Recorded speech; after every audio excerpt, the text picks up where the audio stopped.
So, hello, Peggy.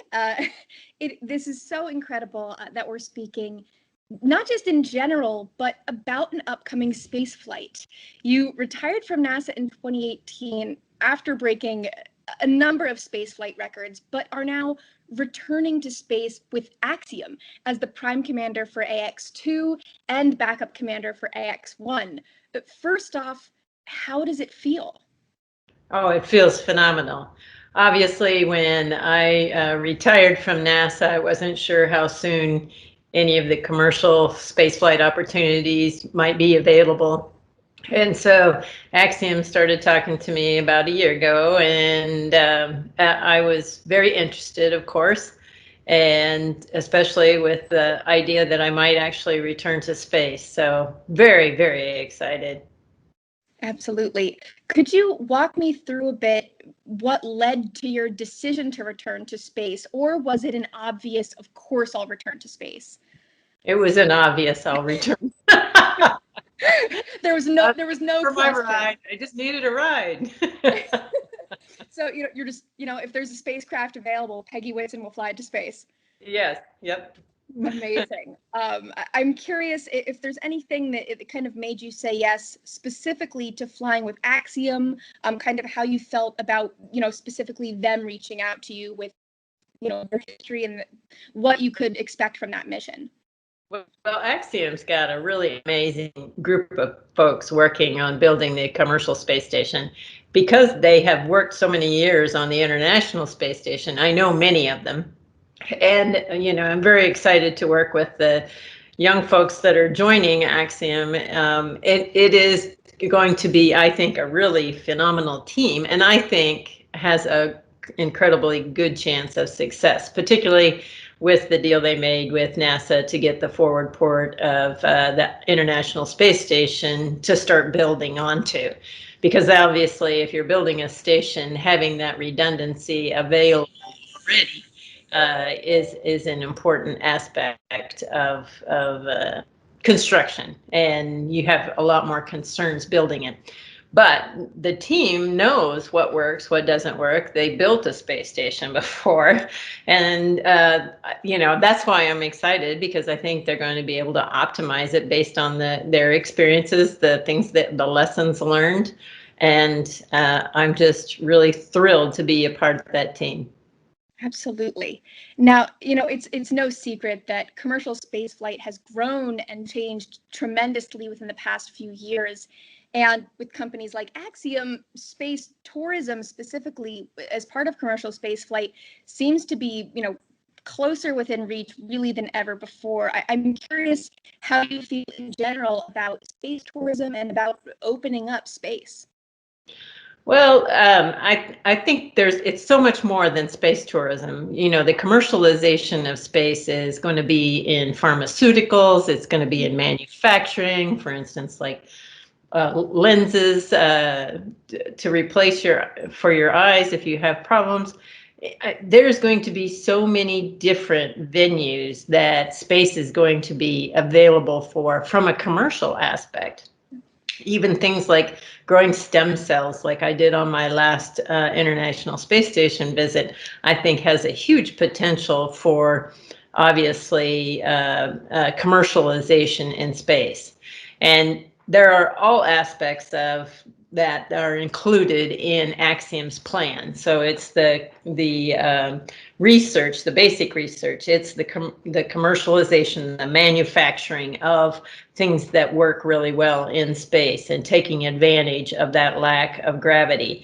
And it's about flying astronauts, whether they are astronauts who are going for various different reasons, or they're international partners who want to get experience in space. We even envisioned that NASA astronauts would be flying on our station prior to going on for instance, maybe a long duration Mars mission or something. You'd want them to have some experience base before they would head out for that kind of a mission.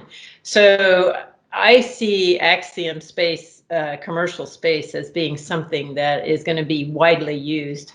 And the idea that we are taking people up is like the beginning of aviation. And I think you and I talked about this the last time a little bit. It's Yes, we did. like the beginning of aviation. And, when we were commercializing that aviation, only a few people could manage to make that work. But the process of developing that and building that infrastructure is what made it possible for pretty much anybody to be able to get a plane ticket nowadays. And so hopefully that's the next step for commercial space. Absolutely. It's this huge new chapter for space flight and for, innovation in general, as well as a huge new chapter for you as an astronaut, as an explorer. And I think that that's so exciting that those two frontiers are kind of colliding with these missions. Well, and I think that's kind of exciting too. I've always been a part of NASA's program, and it's very exciting to transition and be a part of commercial space as well. Absolutely. I'm curious, I know you can't reveal too much about the mission yet, but how different you expect it to be from your previous missions to space in general? Well, in general, the big thing, 10 days. Yeah. I'm not sure how to manage 10 days, Yeah. but we'll work it out. We'll figure it out. I'm really looking forward to the different bent, the commercial venue of application of space and trying to help develop that. I want my crew to be a team, just like a NASA team, a crew is. Mhm. And so we will do training to ensure that we can become that team and that we can rely on each other. And so I'm looking forward to working with the folks, just like, an International Space Station flight, you don't necessarily get to pick your crew, and you just have to work on, making things work to everyone's benefit. And that's what I will be doing with my crew for Axiom. Absolutely. Now, you're no stranger to commanding a space mission, but, with these commercial missions and with commanding AX2, I assume you're going to have to, take on that role of leading your crew through training, through preparation. Are you excited to kind of get back in those shoes of leading a crew, of being a part of that kind of team?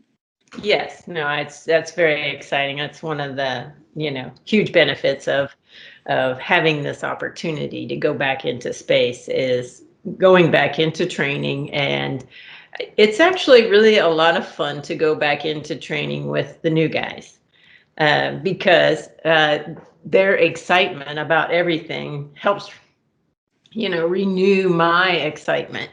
And so it's a lot of fun that way. Oh, I'm sure.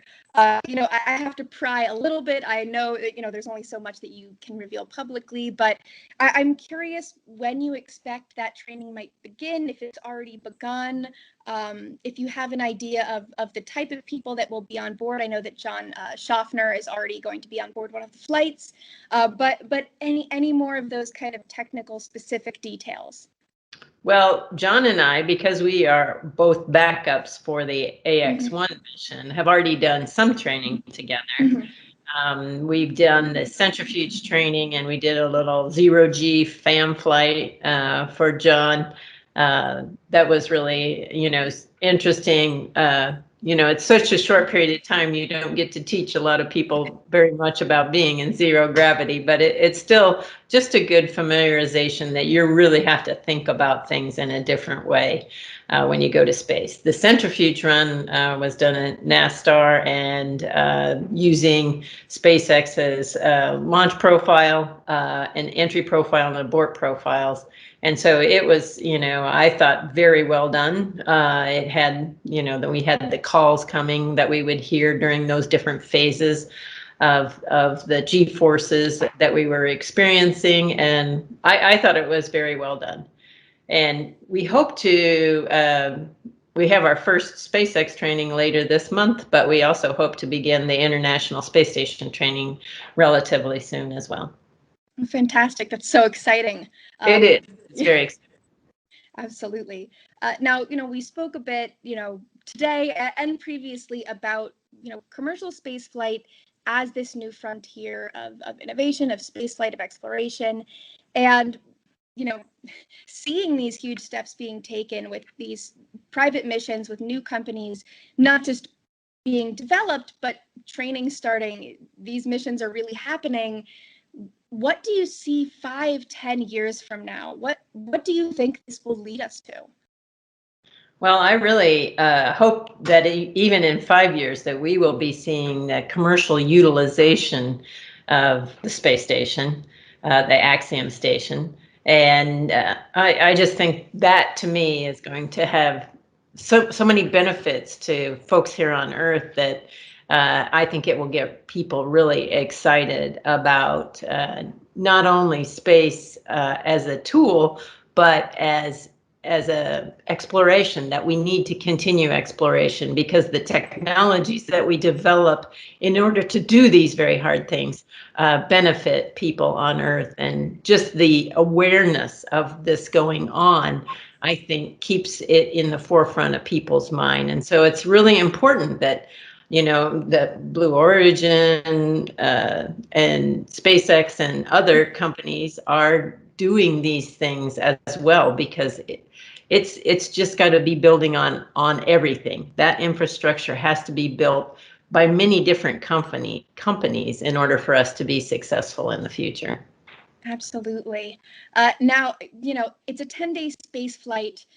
So I could only imagine that it's something that you could probably do with your eyes closed, given your experience. But I'm curious, is there anything you're concerned about, or anything that worries you, given all of your experience in space, going forward with this new mission?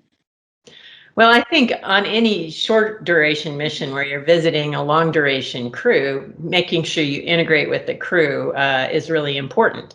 Having been on the long duration side of it before, when many shuttle crews were visiting, I'm very sensitive to how to best go about integrating our crews so that we don't get in the way. We're not screwing anybody's experiments up or doing anything inappropriate. So that's what I want to make sure, is that we integrate well with their team, and that everyone's successful in the end. Absolutely. Well, thank you for taking the time to answer so many of these questions, Peggy. I just have one more for you, and it's a fun one. It's an easy one. No worries. I'm just curious, what are you most looking forward to about anything, about the flight back to space, about just being in space again? Is there any one thing that you've been dreaming of since your retirement from NASA that you're most looking forward to? Oh, it never gets old looking at the curve of the Earth. It really doesn't. So the overview effect is all it's cracked up to be? Absolutely. It is even more than you can articulate well.